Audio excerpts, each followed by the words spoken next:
नमस्कार।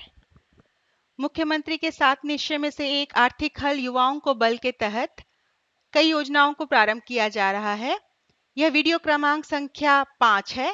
पिछले वीडियो में हमने सीखा था कि बिहार स्टूडेंट क्रेडिट कार्ड के आवेदन को भरने के लिए हम लोग कैसे आवेदन करेंगे, किस स्टेप्स से हम लोग उसको भरेंगे। आज हम चौथा जो उसका क्रम है, लोन रिक्वेस्ट सेक्शन, वहां से भरना शुरू करेंगे।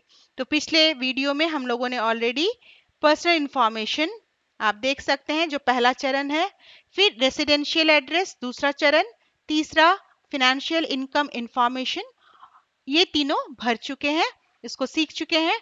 और आज से हम लोग सीखेंगे कि लोन रिक्वेस्ट सेक्शंस को कैसे भरेंगे या उसके क्या क्या फील्ड्स या कंपोनेंट्स दिए गए हैं। तो सबसे पहले आप देख सकते हैं यहाँ पे जो आप कोर्स लेना चाहते हैं या जिस कोर्स के लिए आप पढ़ना चाहते हैं उसको लिखना है। तो सपोज आप जो लोन ले रहे हैं वो बीसीए के लिए ले रहे हैं, कंप्यूटर एप्लीकेशन के लिए।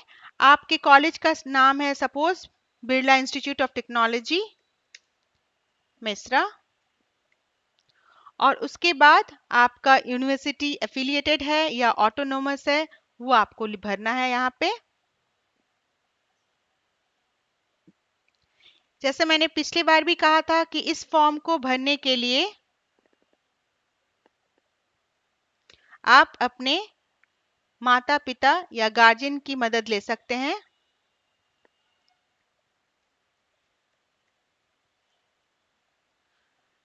तो मैंने भरा कि क्या कोर्स हम पढ़ेंगे, किस इंस्टीट्यूट से पढ़ेंगे, वहां का एड्रेस लाइन क्या है, और साथ में आपको भरना है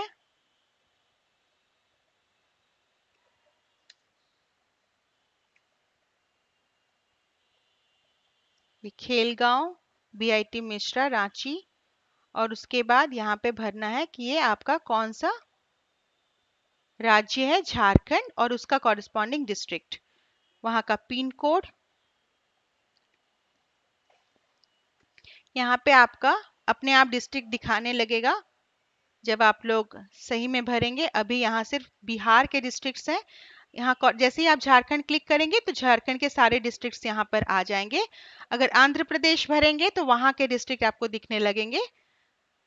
ये हम लोग ट्रायल के लिए फॉर टाइम बीइंग ये सीख रहे हैं। आपका कोर्स का ड्यूरेशन कितना है, आप कितने साल के लिए पढ़ रहे हैं, वो यहाँ लिखेंगे। आपका जो commencement date for the course, मतलब आपके क्लासेस कब से शुरू हो रही है। तो सपोज आपको चिट्ठी आई है कि 2017 से आपका क्लास शुरू हो रहा है या 2016 से, तो वो आप दीजिएगा कि यहाँ पे आपका कितना तारीख से क्लास शुरू हो रहा है। तो ये आपको यहाँ पे देना है।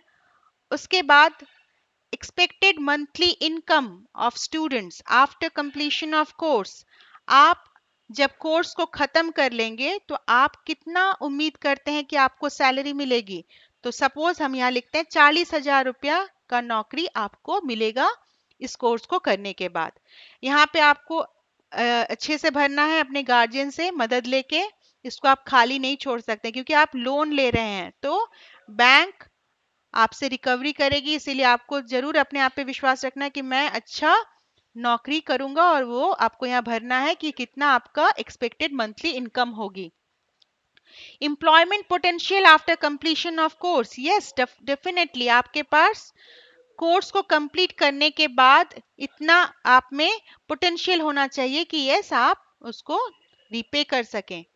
बैंक अकाउंट डिटेल्स देना है। यहाँ फॉर टाइम बिंग मैं एग्जाम्पल भर रही हूँ। आपको प्रॉपर बैंक का नाम, वहां अकाउंट नंबर, अच्छा ये किसका है, आपका इंस्टीट्यूट का, जहां पे आपको लोन सैंक्शंस हो जाएगी और आपके इंस्टीट्यूट में जाएगी। तो यहाँ पे आप देख सकते हैं हम लोग यहाँ लिख रहे हैं इंस्टीट्यूट का, आपका बैंक का आईएफएससी कोड, जहां उनका अकाउंट है, इंस्टीट्यूट का अकाउंट है। तो आप ठीक से ध्यान से पढ़ें। एप्लीकेंट्स के कॉलेज या इंस्टीट्यूट्स का बैंक अकाउंट का इंफॉर्मेशन डालना है। अब यहाँ लोन रिक्वेस्ट सेक्शन जो है ये दो भाग में बटा हुआ है। पहला है कॉस्ट ऑफ द कोर्स और दूसरा है सोर्सेज। जैसे आपका ट्यूशन फी सपोज 40,000 है, अगर आपका स्टेशनरी की खर्चा आपको 20,000 है, तो आप जब इस ट्यूशन फीस, एग्जामिनेशन फीस को भर रहे हैं, तो दूसरी तरफ आपको ये भी देखना है कि आप कैसे इसको पे कर रहे हैं। एक तो आप लोन के लिए अप्लाई कर रहे हैं, अगर आपके पास ऑलरेडी 1 लाख रुपया है, आपके पिताजी दे रहे हैं, तो उस केस में आप उसको भी यहाँ भर सकते हैं। तो देखिए किस तरह से ये लिखा हुआ है। पहले मैं यहाँ पे ट्यूशन फी भरूंगी, एग्जामिनेशन फी, सपोज यहाँ पे सेमेस्टर्स वाइज अगर आप भर रहे हैं। Maintenance expenditure, enter the city category, तो आपने सिटी कैटेगरी भरा है। इंश्योरेंस प्रीमियम ऑफ लोन, और उसके बाद टोटल, तो ये आपका सेक्शंस है, वो आपका अपने से आएगा। बैंक का ये सेक्शन है, इसीलिए आपको पेरेंट्स की मदद लेनी है। दाहिने साइड में आप देख सकते हैं कि amount of non repayable studentship fellowship available to the student. आपको ये देखना है कि अगर आपको कहीं से फेलोशिप मिल रही है, कहीं से स्कॉलरशिप मिल रही है, आपका क्या सोर्सेज ऑफ अदर इनकम है, तो वहां पे आपको ये भरना पड़ेगा। अमाउंट ऑफ लोन आपने सपोज 3 लाख अप्लाइड किया है,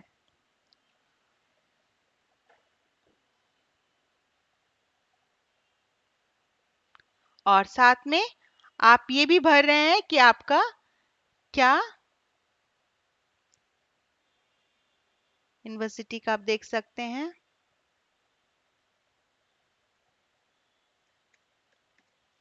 उसके बाद आप ये लोन सेक्शंस को कंप्लीट करेंगे। मैं बार बार बोल रही हूँ कि लोन सेक्शंस को भरने के लिए अपने गार्जियन का, को एप्लीकेंट का मदद जरूर लेंगे।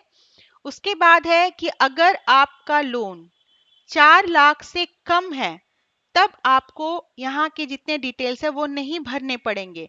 4 लाख तक या 4 लाख तक के कम के लोन के लिए आपको ये सेक्शंस नहीं भरना पड़ेगा।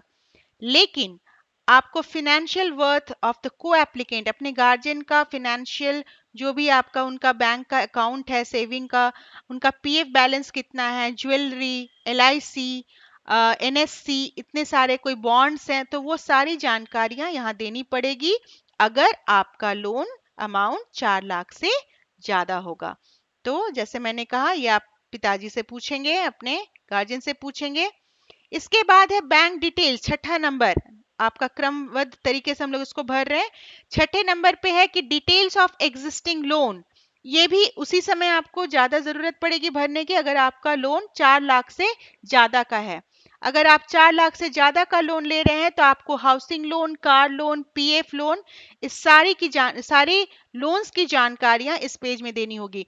ये वही पेज है जो बैंक स्टूडेंट को एजुकेशन लोन देते समय देती हैं, भरवाती हैं। तो ये आपका कॉरस्पॉन्डिंग बैंक का ही फॉर्म है, लोन का सेक्शन है। तो ये बैंक डिटेल्स हुआ, और उसके बाद अगर आपका ये जरूरत नहीं है, तो आप यहाँ पे क्लिक इफ नॉट एप्लीकेबल आप देंगे। रीपेमेंट और पेमेंट, तो बैंक डिटेल्स, अगर आप किसान के बच्चे हैं, आपका कार लोन नहीं है, तो उसको आप, जैसे हम फिर से दिखा देते हैं, आप यहाँ पे क्लिक करेंगे कि नॉट एप्लीकेबल, आपके पिताजी का कोई हाउसिंग लोन, कार लोन नहीं लिया हुआ है, तो आप नॉट एप्लीकेबल देंगे। रीपेमेंट पेमेंट, यहाँ पे मैंने टिक किया है कि आप इसको भी अपने गार्जियन से पूछेंगे, पिताजी से पूछेंगे कि मोड ऑफ रीपेमेंट, मतलब आप जब लोन ले चुके हैं, आपकी पढ़ाई पूरी हो चुकी है, आपको जॉब लग गई है, तो आपके द्वारा ही क्या लोन की जो अमाउंट है उसको आपके द्वारा ही रिपेमेंट किया जाएगा, कि आपके फादर या गार्जियन या कोई और करेंगे। तो इसको भी यहाँ पे आपको बताना है कि कौन लौटाएगा लोन की राशि।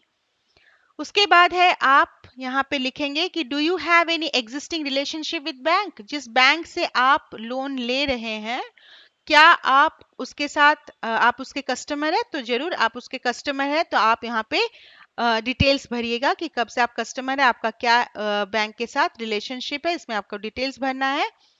Do you wish to open a saving account with the bank, अगर खोलना चाहते हैं आप यस भरेंगे। Is there any guarantee given to the bank, अगर आपका दिया हुआ है तो आप उसमें यस भरेंगे। तो ये आपका बैंक का सेक्शन है, लोन सेक्शंस है। इसके साथ ही आपकी जो पूरी फॉर्म है, आवेदन पत्र बिहार स्टूडेंट क्रेडिट कार्ड का, वो समाप्त होता है।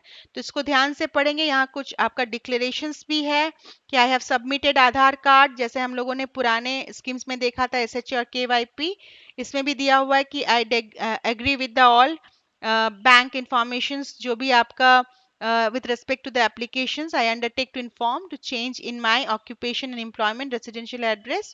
तो ये सारा चीज है कि आप कभी अगर अपना घर का पता बदलते हैं, आप अपना फोन नंबर बदलते हैं, ऑक्यूपेशन एम्प्लॉयमेंट, तो सब कुछ की जानकारियां आप बैंक को देंगे। तो यहाँ इस तरह का डिक्लेरेशन किया हुआ है। आप आधार कार्ड नंबर दे रहे हैं, उसका भी डिक्लेरेशन है। तो ये बिल्कुल आप देखिए क्या क्या क्रमबद्ध तरीके से हम लोगों ने भरा था। पहले पर्सनल इंफॉर्मेशन जो कि भर चुके थे को एप्लीकेंट का, अपने गार्जियन का। उसके बाद एड्रेस, रेसिडेंशियल एड्रेस। उसके बाद फिनेंशियल इनकम, किनका, आपके फादर का या गार्जियन का। लोन रिक्वेस्ट सेक्शन, जहां पे आप लोन के लिए अप्लाई कर रहे हैं, ये पूरा बैंक का ही फॉर्म है। फिनेंशियल डिटेल्स, अगर आपका लोन 4 लाख से ज्यादा का है तो आपको सिक्योरिटी के लिए भी सारे फिनेंशियल डिटेल्स आपके गार्जियन के देने पड़ेंगे। बैंक डिटेल्स और साथ में रीपेमेंट, पेमेंट की पूरी जानकारी आपको भरनी पड़ेगी। और पूरी जानकारियां देने के बाद यहाँ आप क्लिक करेंगे कि I also certify that my Aadhaar card number may be use for the verification process. तो आप सत्यापित कर रहे हैं कि आपका जो आधार कार्ड नंबर है वो वेरिफिकेशन के लिए आप यूज करने के लिए दे रहे हैं। तो आपने यहाँ ऑलरेडी आधार कार्ड का नंबर पर्सनल इंफॉर्मेशन में डाला था और साथ में आपके पिता का या गार्जियन का या को एप्लीकेंट का भी आधार कार्ड नंबर डाला था। इन सारी जानकारियों के साथ आपका आवेदन पत्र कंप्लीट होता है और आप यहाँ पर फाइनल सबमिट करेंगे। Please cross check the entire application. पूरी एप्लीकेशंस को आप ध्यान से अपने पिताजी के साथ या गार्जियन के साथ देख लें और उसके बाद फाइनल सबमिट करें, क्योंकि सबमिट करने के बाद आप कुछ बदल नहीं सकते हैं। अगर ट्यूशन फीस या ग्रॉस इनकम कहीं पे कुछ गलतियां हुई हैं तो आप सेव एज ड्राफ्ट करके इसको रख सकते हैं। और उससे क्या फायदा होगा, आप दोबारा फॉर्म को खोलकर वहां पे दोबारा जो सही आपकी डेटा है उसको वहां भर सकते हैं। तो आप एडिट कर सकते हैं अगर सेव एज ड्राफ्ट किए हैं, लेकिन अगर फाइनल सबमिट कर देते हैं तो आपका सारा इंफॉर्मेशन सेव हो जाएगा और आप उसको बदल नहीं सकते हैं। तो ये आपका फाइनल सबमिट। तो यहाँ पूछा जा रहा है कि आप इसको देख लें और उसके बाद हम इसको भर सकते हैं। आपको यहाँ पे सारा जो चेकलिस्ट है उसको भरना है। यस, और उसके बाद फाइनल सबमिट करनी है। धन्यवाद।